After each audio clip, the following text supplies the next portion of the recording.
मैंने कहा कि विविल योजना आती है, विविल योजना 1945 के अंदर 1945 में, और इसी विविल योजना के आधार पर शिमला सम्मेलन हुआ था। लेकिन ये शिमला सम्मेलन भी फेल हो गया। ये इससे पहले वाली क्लास में मैंने पूरा समझा दिया था 1945 में, इससे पहले वाली क्लास में यहां तक हो गया था। अब एक तरफ भारतीय आजादी अपने अंतिम छोर पर है, लेकिन साथ ही साथ मुस्लिम लीग जो है वो किसी भी हालत में पृथक राष्ट्र की मांग को अस्वीकार करने के लिए तैयार नहीं है। इसी बीच दोस्तों आप लोग ध्यान रखना, 1946 में आम चुनाव होते हैं, 1946 में आम चुनाव हुए, जनरल इलेक्शन इंडिया में होते हैं अंग्रेजों के साथ, अंग्रेजों की उपस्थिति के अंदर 1946 के आम चुनाव होते हैं, और इन आम चुनावों की बड़ी भूमिका है। उस समय कांग्रेस पार्टी के प्रेसिडेंट जो है मौलाना आजाद थे। मतलब 1946 से जो आम चुनाव हुए, उन आम चुनाव में कांग्रेस प्रेसिडेंट जो है, कांग्रेस अध्यक्ष कौन थे? तो आप लोग ध्यान रखना, कांग्रेस अध्यक्ष मौलाना आजाद थे, कांग्रेस अध्यक्ष मौलाना आजाद थे। और दोस्तों ये चुनाव कांग्रेस ने पूरी शिद्दत के साथ लड़ा, और कहते हैं कि 11 प्रांतों को मिलाकर, टोटल उस समय भारत में 11 प्रांत थे, और उन 11 प्रांतों की विधान परिषद की जो थी टोटल सीटें थी, उसमें से 923 सीट जो है वो बेसिकली कांग्रेस जीतती है। 923 सीट्स जो है वो बेसिकली कांग्रेस जीतती है, और कांग्रेस ने 91% वोट प्राप्त किए।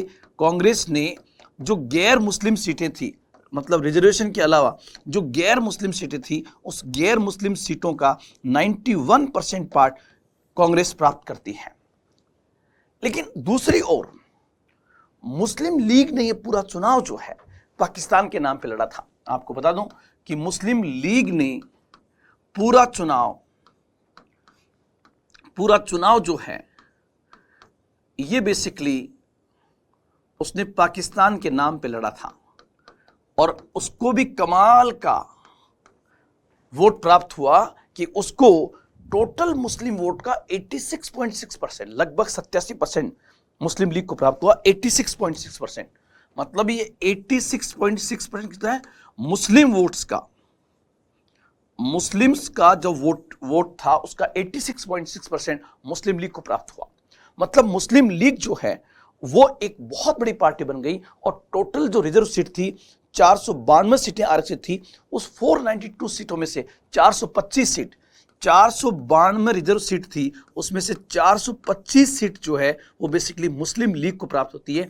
जिस मुस्लिम लीग का 1937 में इतना बेस नहीं था, 10 सालों में वो भारत के चप्पे चप्पे में फैल जाती है, और जो पृथक राष्ट्र का मूवमेंट उसका था वो कहीं ना कहीं सफलता की ओर बढ़ रहा था।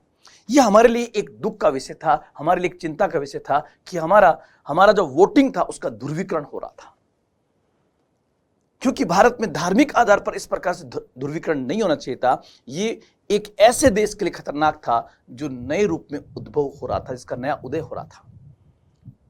लेकिन जो भी हो, यह समाचार जो है ब्रिटेन पहुंचते हैं। अब ब्रिटेन चलते हैं। ब्रिटेन के अंदर ब्रिटेन जो है वो बेसिकली सेकंड वर्ल्ड वॉर हार चुका है। ब्रिटेन जो है सेकंड वर्ल्ड वॉर जीत कर भी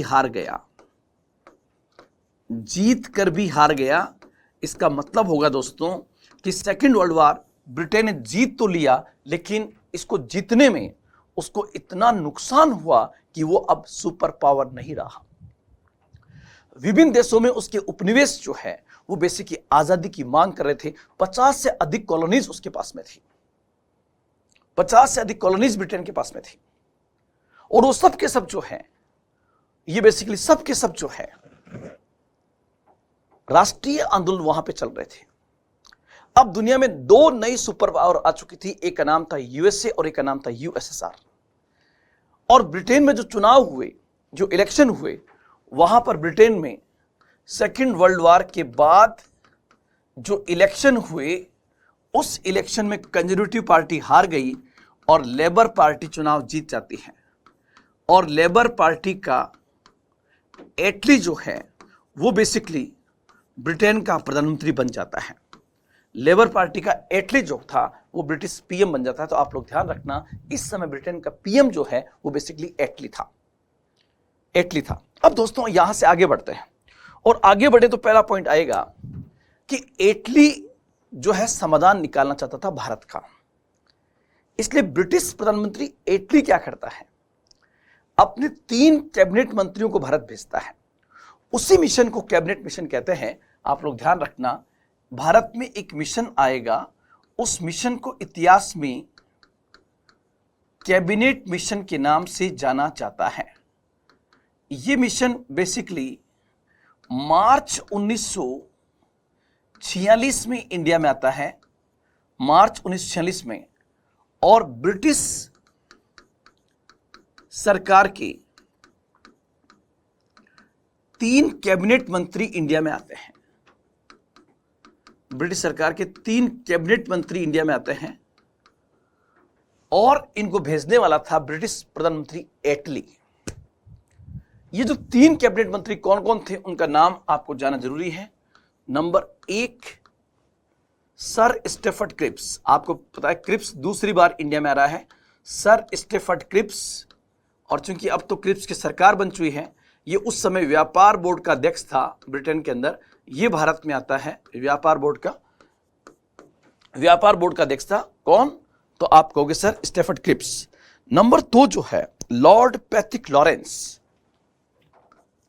लॉर्ड पैथिक लॉरेंस जो है ये उस समय सेक्रेटरी ऑफ इंडिया था, भारत सचिव था।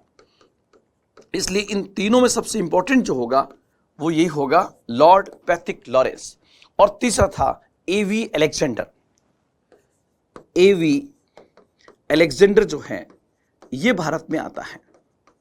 और ये भारत आने के बाद ये किस में था, ये उस समय डिफेंस में था, नौसेना का मंत्री था ब्रिटेन के अंदर, और ब्रिटेन में नौसेना काफी पावरफुल मानी जाती थी। ये 3 मंत्री भारत में आते हैं और ये 3 मंत्री भारत में आने के आधार पर ब्रिटेन के 3 कैबिनेट मंत्री थे। इस आधार पर इस मिशन को इतिहास में कैबिनेट मिशन के नाम से जाना जाता है। मार्च 1946 में भारत में आया था। सबसे पहले आप देखिए मिशन के सामने 3 पॉइंट है। क्या क्या पॉइंट है कि नंबर 1 मिशन को भारत का संविधान सभा का गठन करना है। इसी मिशन को भारत की अंतरिम सरकार सौंपनी है कि किसे अंतिम सत्ता सौंपी जाए। और तीसरा, भारत का विभाजन करें या नहीं। ये 3 पॉइंट्स के लिए भारत में आया। आप देखिए सबसे पहले नंबर 1 कैबिनेट मिशन सबसे बात करेगा, और सबसे बात करने के बाद जब उसने मोहम्मद अली जिन्ना से बात की तो जिन्ना किसी भी हालत में तैयार नहीं था विदाउट पाकिस्तान के। लेकिन इस मिशन की सबसे बड़ी कामयाबी जो मैं कह सकता हूं वो कह सकता हूं कि इस मिशन ने कहा कि हम पाकिस्तान आपको कहां से दें, भारत के चप्पे चप्पे मुसलमान फैला हुआ है। तो ध्यान रखना, नंबर 1 पहला पॉइंट होगा, पहला पॉइंट, इस मिशन ने मुस्लिम लीग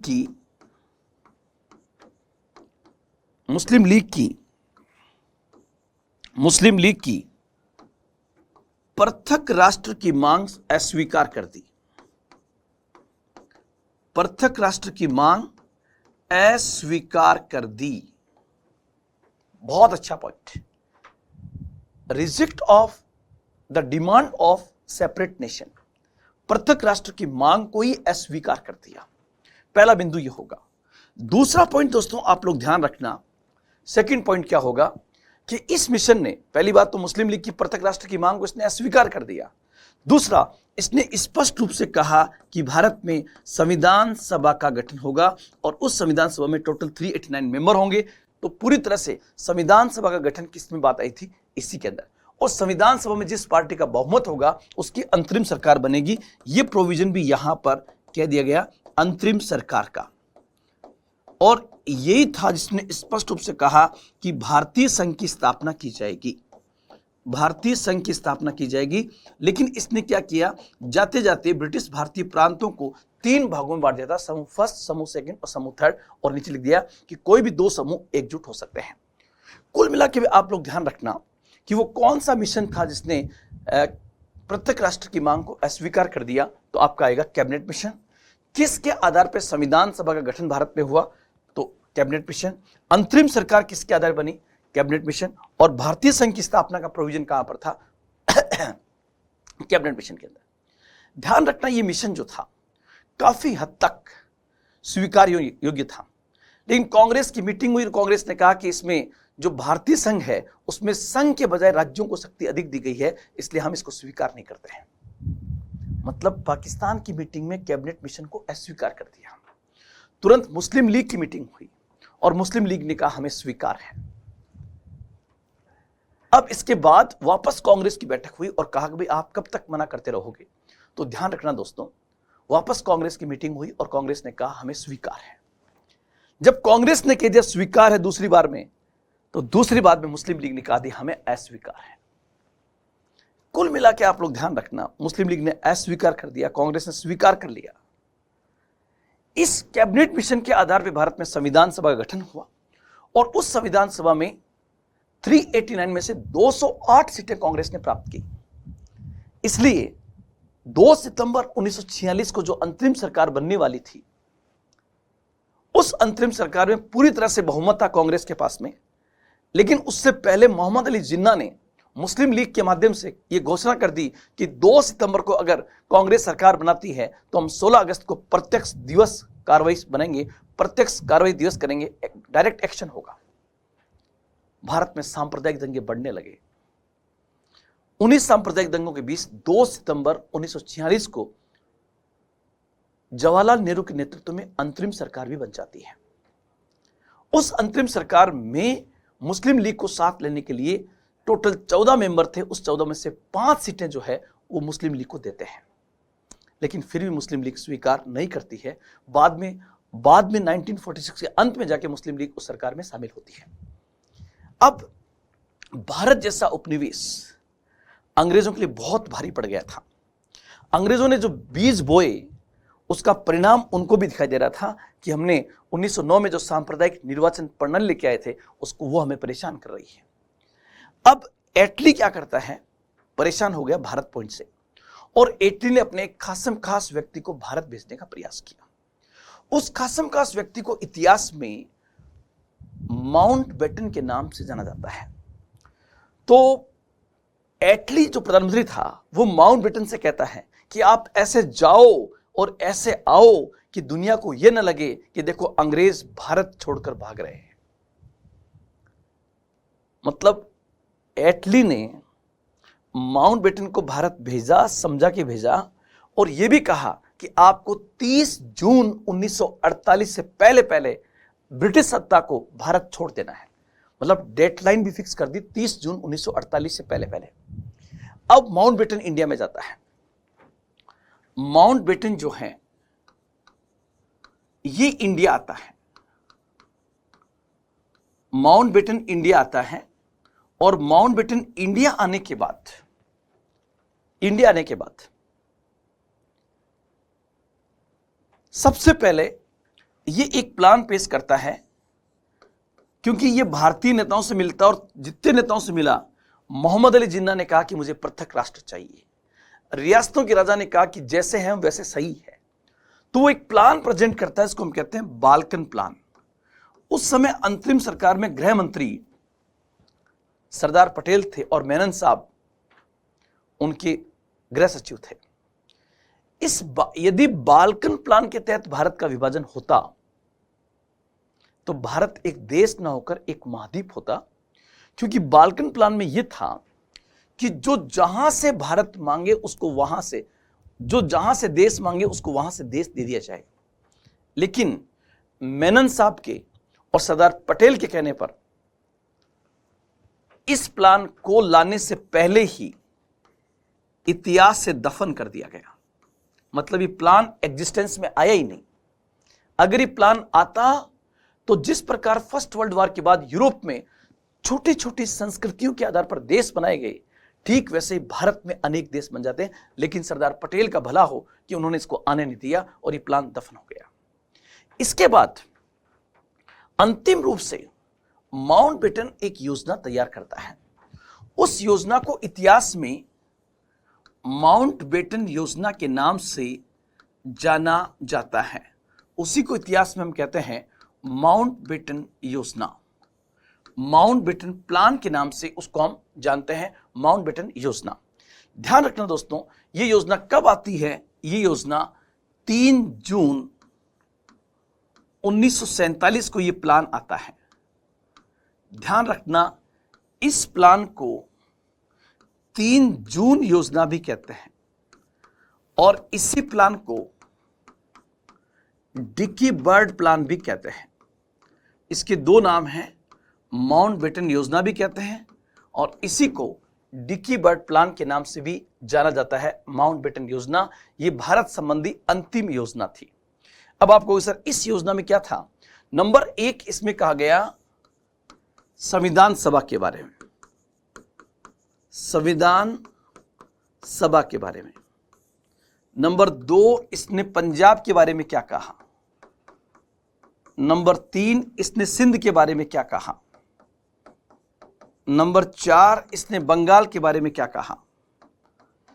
नंबर 5 इसने उत्तर पश्चिमी सीमा प्रांत के बारे में क्या कहा और बंगाल के सिलहट के बारे में क्या कहा? नंबर 6 इसने देशी रियासतों के बारे में क्या कहा? देशी रियासतों के बारे में क्या कहा? ये इतने पॉइंट्स आपको इसमें ध्यान रखना है।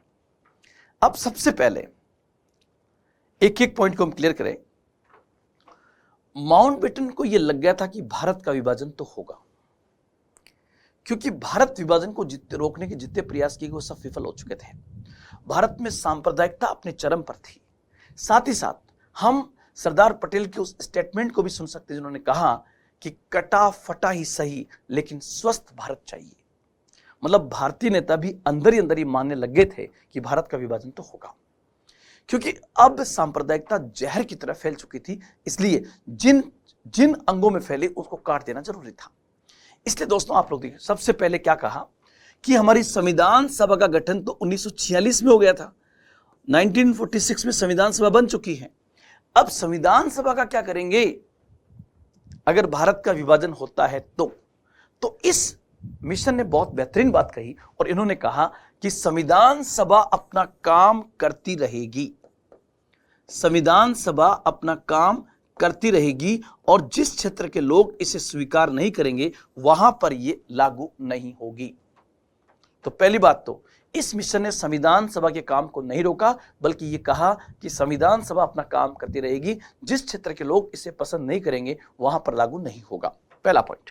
दूसरा, पंजाब के संदर्भ में इन्होंने कहा कि मान लीजिए ये पंजाब है और ये पंजाब में इस साइड में मुस्लिम बहुसंख्यक हैं और इस साइड में हिंदू या सिख बहुसंख्यक हैं। इन दोनों की अलग अलग मीटिंग बुलाई जाए। क्या समझ में आना? वापस मतलब पंजाब का फैसला किस पे छोड़ दिया गया? पंजाब विधानसभा पर छोड़ दिया गया और यह कहा गया कि पंजाब विधानसभा की जो मुस्लिम डोमिनेंट एमएलए हैं उनकी बैठक अलग बुला ली जाए और जो हिंदू डोमिनेंट एमएलए हैं उनकी बैठक अलग बुला ली जाए। मतलब पंजाब की मुस्लिम बहुसंख्यक क्षेत्रों के एमएलएस की बैठक अलग बुलाई जाए। जैसे मान लीजिए यहां पर टोटल 100 एमएलए हैं और 100 में से 90 मुस्लिम हैं, तो ये मुस्लिम डोमिनेंट बन गया। पंजाब के मुस्लिम बहुसंख्यक क्षेत्र के एमएलएस की बैठक अलग बुलाई जाए और उनसे पूछ लिया जाए कि वो क्या चाहते हैं। यदि वो विभाजन चाहते हैं तो विभाजन कर दिया जाए। मतलब इन दोनों में से कोई भी एक पक्ष विभाजन चाहे तो विभाजन कर दिया जाएगा।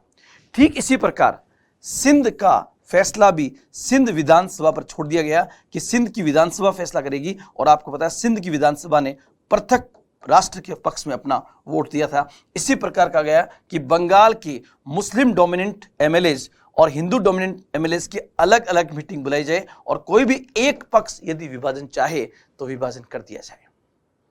इसी प्रकार उत्तर पश्चिमी सीमा प्रांत और Sylhet, north west frontier province, जो आज पाकिस्तान का उत्तर पश्चिम में पार्ट है, कश्मीर के पास वाला, उस उत्तर पश्चिमी सीमा प्रांत जो एक प्रोविंस था जहां पर कांग्रेस का गढ़ माना जाता है, जहां खान अब्दुल गफ्फार खान साहब सीमांत गांधी के नाम से फेमस थे, बड़े नेता थे, राष्ट्रभक्त थे, उस उत्तर पश्चिमी सीमा प्रांत में इन्होंने जानबूझकर जनमत संग्रह करवा दिया।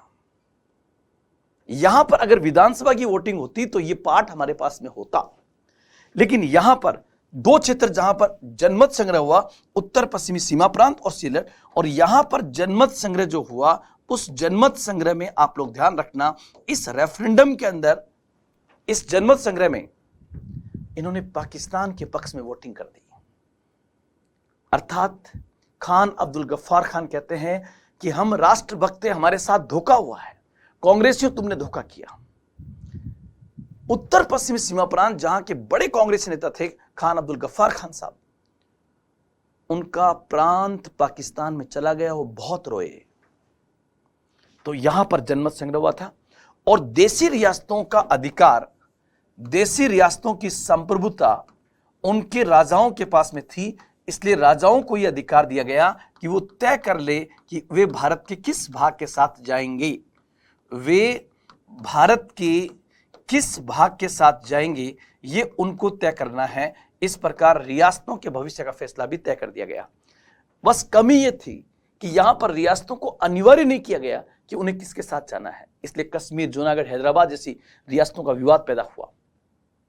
कुल मिला के जो पॉसिबिलिटीज हो सकती थी उसमें ये प्लान काफी बेहतर माना जाता है दोस्तों। क्यों माना जाता है? क्योंकि भारत का विभाजन माउंटबेटन योजना ने नहीं किया, बल्कि भारत का विभाजन तो 1905 के बंगाल विभाजन, 1909 की सांप्रदायिक निर्वाचन प्रणाली और 1937 के बाद जिस प्रकार से मोहम्मद अली जिन्ना द्विराष्ट्र का सिद्धांत, टू नेशन थ्योरी चला रहा था, वहीं से मुकम्मल हो गया था। इसलिए सरदार पटेल कहते हैं कि कटा फटाई सही लेकिन स्वस्थ भारत चाहिए। और ये माउंटबेटन योजना आप लोग ध्यान रखना, यही योजना आगे चलकर एक बड़ा एग्जाम में क्वेश्चन पूछा गया है कि भारतीय स्वतंत्रता अधिनियम 1947 से आप क्या समझते हैं। ये क्वेश्चन आपसे पूछा गया है कि भारतीय स्वतंत्रता अधिनियम 1947 से आप क्या समझते हैं। तो ध्यान रखना दोस्तों, जब इसी माउंटबेटन प्लान को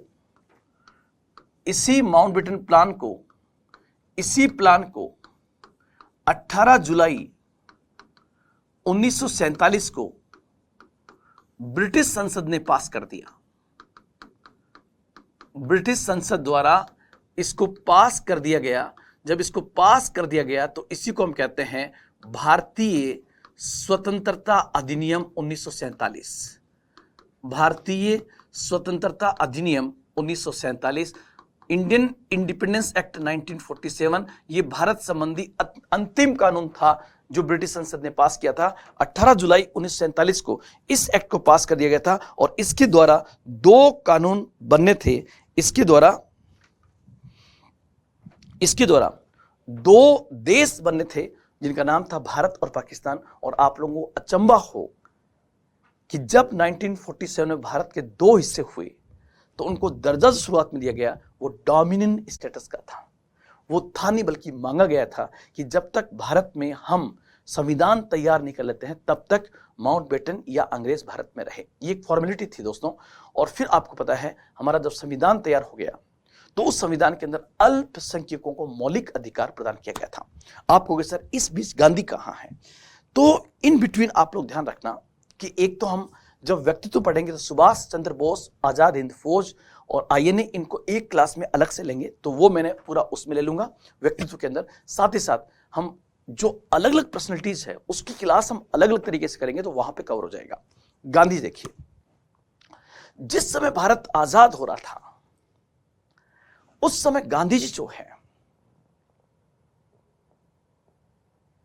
वो बंगाल में भयंकर दंगे हो रहे थे।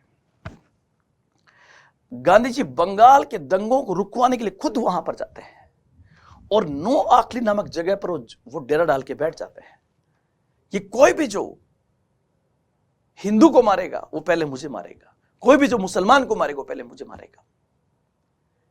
कहते हैं कि वहां उन सांप्रदायिक दंगों को रुकवाने में गांधी जी ने बहुत बड़ी भूमिका अदा की थी। और जिस समय 15 अगस्त 1947 का वो पल नजदीक आ रहा था, देश की आजादी नजदीक थी, लाल किले की प्राचीर से झंडा लहराया जाना था, तो एक पत्रकार गांधी के पास में आता है बंगाल के अंदर, और उस पत्रकार ने गांधी से कहा कि गांधी जी, हमारी ये इच्छा है कि आपने आजादी के लिए इतना बहुत बड़ा संघर्ष किया है, इसलिए अब अंतिम समय के अंदर हमारा निवेदन है गांधी जी कि आप नोआखली के इन दंगों को छोड़ करके और लाल किले की प्राचीर से देश की स्वतंत्रता का झंडा आप ले रहे हैं, ताकि हमारी आजादी मुकम्मल हो सके। गांधी ने कहा कि मैंने जो सपना देखा था वो मेरा सपना अधूरा रह गया। मैं चाहता था कि भारत का विभाजन ना हो, लेकिन मैं इसको रोक नहीं सका। आजादी निश्चित रूप से हमें प्राप्त हो गई है, और आजाद भारत की प्रधानमंत्री जवाहरलाल नेहरू और गृह मंत्री सरदार पटेल को कहते हैं गांधी रोने लग जाते हैं। और उसी समय जिस पेड़ के नीचे गांधी बैठे थे उसका पत्ता गिरता है, और उस पत्ते पर गांधी के आंसू टपकते हैं। और गांधी जी ने उस पत्रकार को पत्ता देते हुए कहा कि सरदार पटेल और नेहरू जी कहना कि आपको आजादी बहुत बहुत मुबारक हो। इन्हीं लम्हों के साथ 15 अगस्त 1947 अर्थात 14 अगस्त की रात 12 बजे का समय नजदीक आ गया, जब 15 अगस्त को हम आजाद हो जाएंगे। दिल्ली की सड़कें खचाखच भरी हुई थी। 1757 से लेकर 1947 तक लगभग 200 साल तक का जो ब्रिटिश राज रहा, उससे मुक्ति का समय आ चुका था। भारत का हर युवा, बुजुर्ग, महिला, पुरुष, गांव, शहर का व्यक्ति आजादी के उस पल को देखना चाहता था। लेकिन हमारी एक आंख से जब खुशी के आंसू निकल रहे थे, तो उसी समय हमारी दूसरी आंख से दुख के आंसू निकल रहे थे, क्योंकि जिस समय हमें आजादी मिल रही थी उसी समय हमारे देश का विभाजन हो गया। तो दोस्तों, ये पूरा पार्ट मैंने भारतीय राष्ट्रीय आंदोलन में गांधी की भूमिका को लेकर कवर किया। अब इसके बाद हम करेंगे भारत के प्रसिद्ध व्यक्तित्व। कलाम संस्थान पूरी मेहनत के साथ, पूरे जोश के साथ मेहनत करेगा कि एक एक व्यक्तित्व से आपके एग्जाम में प्रश्न क्या बन सकते हैं, उसको कवर किया जाए। आज इतना ही, फिर मिलेंगे। जय हिंद, जय